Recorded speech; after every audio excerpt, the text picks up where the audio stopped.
आशा माँ दुर्गा की भक्ति करती थी। उसकी अपनी माँ उसके जन्म के समय ही चल बसी।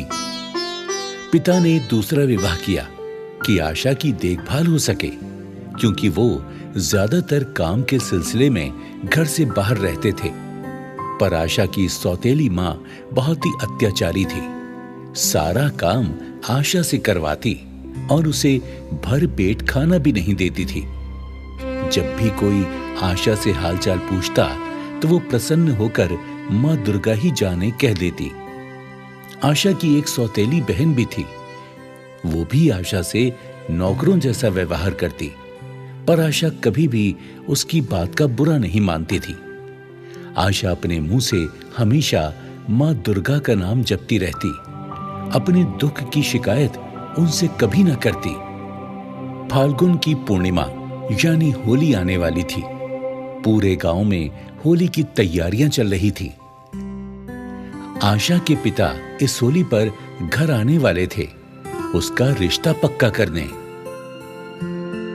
आशा के पिता वापस आने वाले हैं और उन्हें इस बार खूब मुनाफा भी हुआ है। कहीं वो सारा पैसा आशा को ना सौंप दे। माँ, कुछ करना पड़ेगा जिससे आशा पिताजी की आंखों में गिर जाए, वरना पिताजी सब उसी को दे देंगे। हम दोनों देखते रह जाएंगे। होली पर कुछ तो ऐसा करना होगा जिससे आशा का किस्सा ही खत्म हो जाए, वरना सारा पैसा उसकी सगाई और शादी पर ही लगा देंगे तेरे पिता। आशा के अच्छे स्वभाव के कारण गांव में सभी उसकी बहुत तारीफ करते थे, जो आशा की सौतेली माँ को बिल्कुल नागवार था। आशा के पिता होली से 4 दिन पहले ही घर आ गए। वो काफी धन दौलत लेकर आए थे और जेवर भी लाए थे। उन्होंने आशा की सौतेली माँ से कहा, सुनो भाग्यवान, ये सब किसी सुरक्षित स्थान पर रख दो। मैं जल्दी ही आशा की शादी कर दूंगा और कुछ समय बाद हमारी दूसरी बेटी की भी शादी होनी है। दोनों ही शादी के लायक हो गई हैं। जी, बिल्कुल ठीक कहा आपने। मैं ऐसा करती हूँ, सब आशा की अलमारी में रख देती हूँ और ताला लगा देती हूँ। हाँ, ठीक है भाग्यवान, जैसा तुम ठीक समझो। आशा की सौतेली माँ ये नहीं चाहती थी कि आशा की शादी पर किसी भी तरह का खर्च हो। वो सारा पैसा अपनी बेटी पर खर्च करना चाहती थी। इसलिए वो आशा को रास्ते से हटाने के लिए अपनी बेटी के साथ मिलकर योजना बनाने लगी।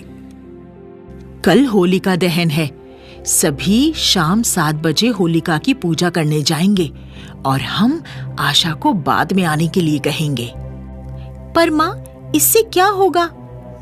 अरे मेरी राजकुमारी, जब हम तेरे पापा के साथ होलिका दहन करने जाएंगे ना, आशा घर में अकेली होगी। मैं सारे पैसे छुपा कर रख दूंगी अपनी सहेली के घर। तू बस गैस खुला छोड़ देना।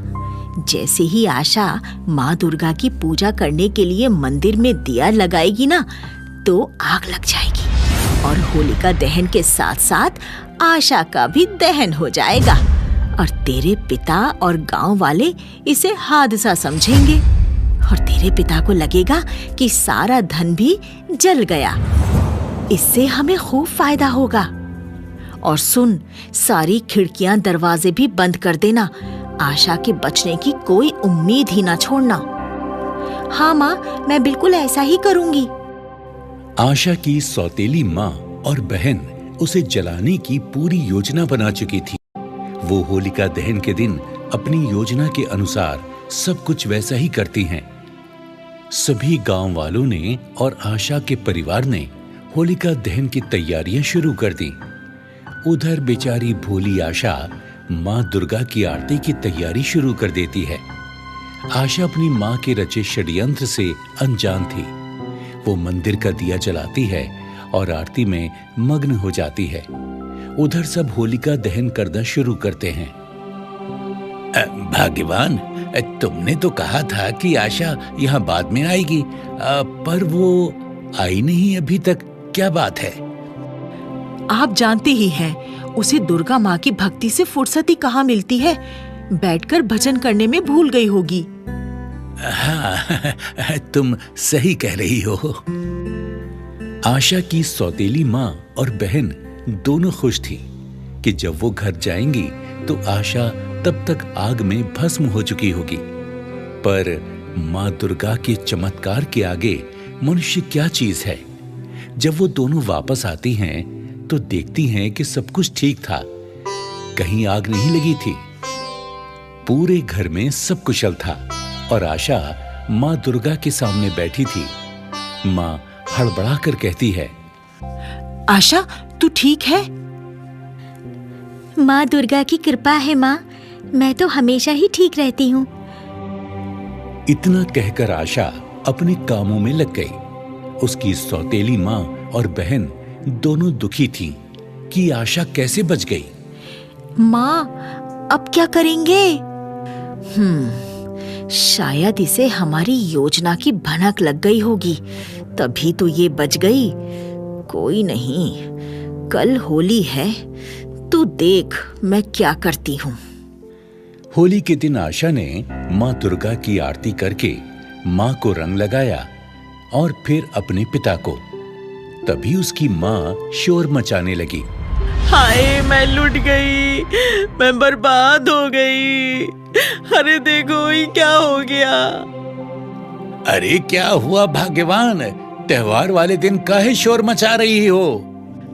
जी, आपने जो धन और जेवर दिए थे मुझे आशा की अलमारी में रखने के लिए, वो अब यहाँ नहीं है। अरे ध्यान से देखो, कहाँ जाएंगे? घर में ही होंगे, कोई आया तो है नहीं। आशा, तू तो घर थी ना जब हम होलिका दहन करने गए थे? तू बता, सब कहाँ गया? हाँ हाँ आशा बेटी, बोल, क्या तूने कहीं संभाल कर रख दिए हैं? हाँ बेटी, याद कर आशा, तूने कहीं संभाल कर रख दिए होंगे, है ना? नहीं माँ, नहीं पिताजी, मुझे कुछ नहीं पता इस बारे में। अरे सच सच बोल, तूने चोरी कर लिए पैसे और जेवर। मुझ पर चोरी का इल्जाम मत लगाओ। मेरी माँ दुर्गा जानती है कि मैं निर्दोष हूँ, मैंने कुछ नहीं किया है। हाय, आज होली के दिन ये सब क्या हो गया? कितनी मेहनत से तिनका तिनका करके जोड़ा था।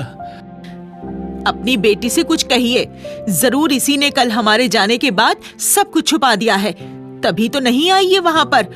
हम सब थे ना, लेकिन ये नहीं आई, पक्का इसी ने ही कुछ किया है। नहीं माँ, माँ दुर्गा की कसम, मैंने कुछ नहीं किया। मेरी दुर्गा माँ से पूछ लीजिए, मैंने कुछ नहीं किया। ये मूर्ति तेरी गवाही देगी। सारे घरों में होली मनाई जा रही है और मेरे घर में चोरी का मातम। हाय हाय, मैं बर्बाद हो गई। अरे बता दे आशा, सच बता दे। आशा की सौतेली माँ और बहन दोनों उसको बुरा भला कह रही थी।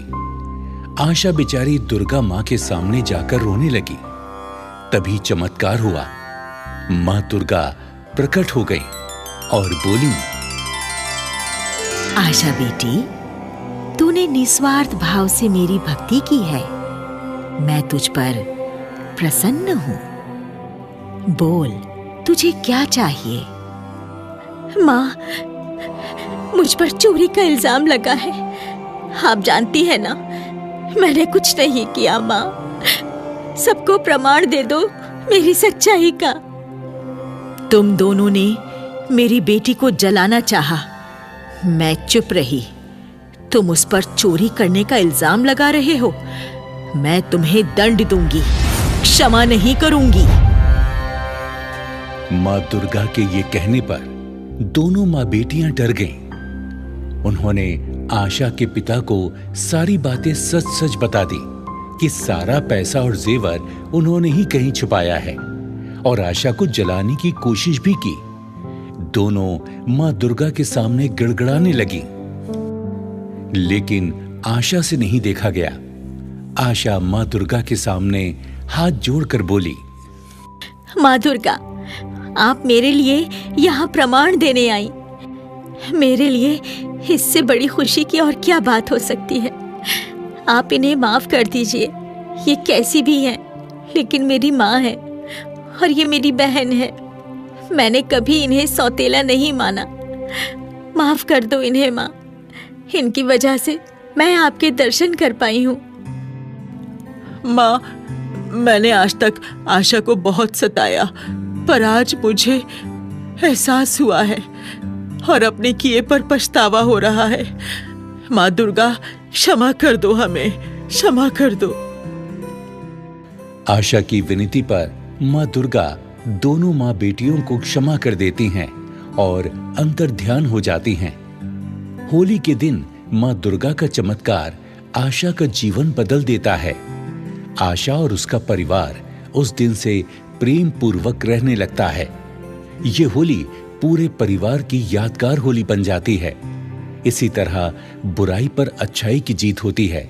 आशा का विश्वास जीत जाता है।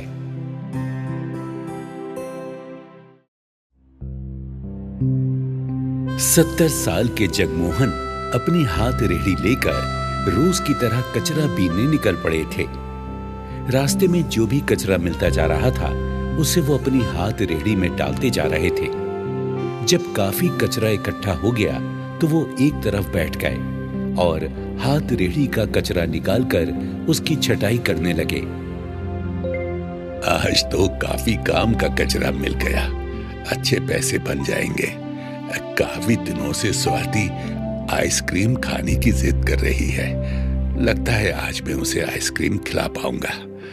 हे देवी माँ, मैं 70 साल का हो चुका हूँ। स्वाति की माँ के जाने के बाद मैंने उसे कभी माँ की कमी महसूस नहीं होने दी। पर मैं और कितने दिन रहूंगा? आप किसी तरह स्वाति के पिता को भेज दो। स्वाति को उसके हाथों में सौंपकर मैं आराम से आंखें मूंद सकूंगा। स्वाति हमेशा की तरह देवी माँ की पूजा कर रही थी। जय जय अम्बे माँ, जय जय जगदम्बे माँ। ये स्वाति का रोज का नियम था। पहले घर में देवी माँ की पूजा करना, फिर मंदिर जाकर पूजा करना और वहां मिले प्रसाद को खाकर अपने दिन की शुरुआत करना। घर से पूजा करने के बाद स्वाति मंदिर की ओर चलती। रास्ते में उसे पड़ोस की रामदेई मिल गई। क्यों स्वाति बिटिया, रोज की तरह मंदिर जा रही हो? हाँ चाची। बुरा ना मानो तो एक बात कहूँ? कहिए ना चाची, आप तो मेरी माँ समान है। मैं आपका बुरा क्यों मानूंगी? मुझे एक गुरुजी का पता चला है, बहुत पहुँचे हुए हैं वो। मैंने जब से उनके दरबार में जाना शुरू किया है, मुझे और मेरे परिवार को बहुत फायदा हुआ है। अगली बार मैं जाऊंगी तो तुम भी मेरे साथ चलना। आप समझदार हैं, जो कर रही हैं सोच समझकर ही कर रही होंगी। पर मैं तो अपनी देवी माँ के द्वार के अलावा और कहीं नहीं जाने वाली। मेरी माँ कहा करती थी, बस किसी एक के चरणों में ध्यान लगाओ, वहीं से सब कुछ मिलेगा। ठीक है, जैसी तुम्हारी मर्जी।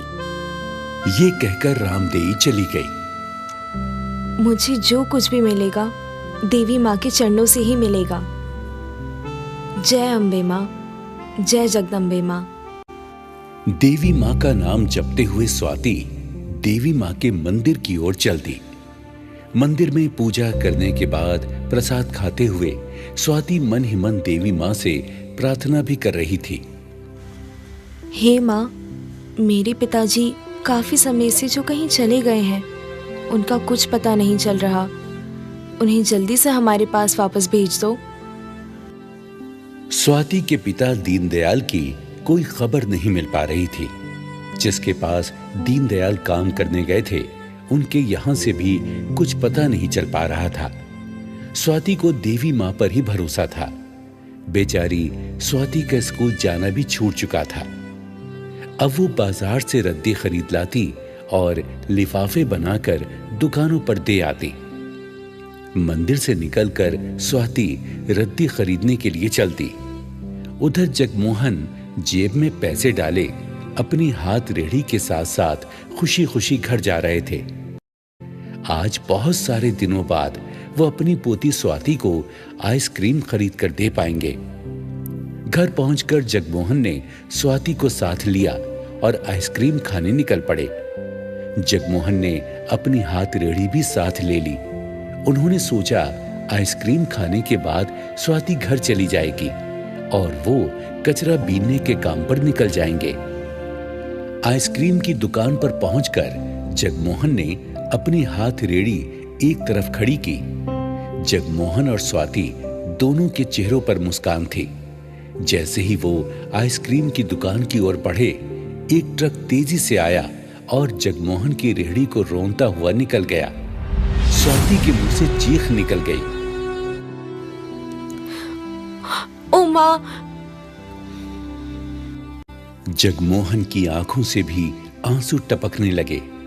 इस हाथ रेहड़ी के सहारे ही तो वो अपनी पोती का सहारा बन पा रहे थे। स्वाति अपने दादाजी के आंसुओं का कारण समझ गई थी। उसने अपने हाथों से दादाजी के आंसू पोंछे। कोई बात नहीं दादाजी, ये तो अच्छा हुआ कि अभी हमने आइसक्रीम नहीं खरीदी थी। देवी माँ जो करती है अच्छा ही करती है। 2-4 दिनों का खाना खाने के लिए हमारे पास पैसे हैं ही। स्वाति की बात सुनकर दादा जगमोहन के चेहरे पर मुस्कान आ गई। दादा और पोती आइसक्रीम खाए बिना ही घर की ओर चल दिए। अभी वो कुछ ही दूर गए थे कि उन्होंने देखा फुटपाथ पर एक बुढ़िया फटे हाल रोई जा रही है। 2 दिन से भूखी हूँ, कोई तो खाना खिला दो। अरे सब पास से निकले जा रहे हैं, कोई तो इस गरीब दुखिया की सुन लो। दादाजी, हमें इस बुढ़िया को खाना खिलाना चाहिए। इसकी पुकार को सुनकर हमने अनसुना कर दिया तो हमें पाप लगेगा। हाँ, तुम सही कहती हो स्वाति बिटिया। हमारे पास इतने पैसे हैं कि तीनों भरपेट खाना खा सके। हाथ रेहड़ी खरीदने के लालच में अगर हम इसे भूखा छोड़कर चले गए तो हमारा कभी भला नहीं होगा। स्वाति और जगमोहन ने पास के ढाबे से खाना खरीदा और बुढ़िया के पास आ गए। तीनों ने भरपेट खाना खाया। खाना खाने के बाद जैसे ही जगमोहन और स्वाति चलने को हुए, उस बुढ़िया की जगह देवी माँ प्रकट हो गई। स्वाति अपने सामने मंदिर की देवी माँ को साक्षात देखकर गदगद हो गई। उसने दौड़कर माँ के चरण पकड़ लिए।